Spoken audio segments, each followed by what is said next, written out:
Madam काय सांगणार, आज नवेगाव नागझिरा अंतर्गत नवीन एक गेट सुरू करण्यात आलं आहे पर्यटकांसाठी आणि गोंदियासाठी. काय उपाययोजना आणि किती फायदा मिळणार? नवेगाव नागझिराचं नवीन गेट आज आपण ओपन केलेलं आहे. हे बफरमधलं गेट आहे. या संपूर्ण या दोन्ही जिल्ह्यांमध्ये म्हणजे गोंदिया भंडारा दोन्ही जिल्ह्यांमध्ये आणि NNTR मध्ये हे पहिलंच बफरमधलं गेट आहे.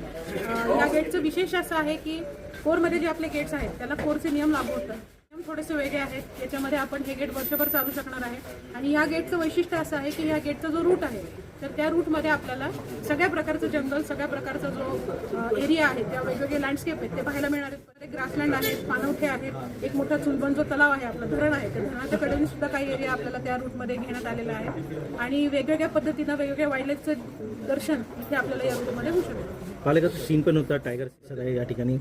होय, सध्या आता गेले 3-4 दिवसापासून आमचं रोडचं काम सुरू होतं आणि त्यानिमित्ताने जेवण झालेली आहे. तर इथं व्याघ्रदर्शन होत आहे. या भागामध्ये एक टायग्रेस आणि तिचे 3 बच्चेही आहेत आणि त्याचबरोबर ते आता त्यामुळे ते पर्यटकांना दिसते खूप मोठ्या प्रमाणात, जे आपल्याला दुसरीकडे दिसणार नाहीत. आणि वॉटर बॉडीज असल्यामुळे त्याचा जो फायदा आहे की त्याचे जे वेगळे स्पीशीज आपल्याला इथे बघायला मिळतील तर त्याचा आनंद सगळ्यांना घेता येईल. थँक्यू.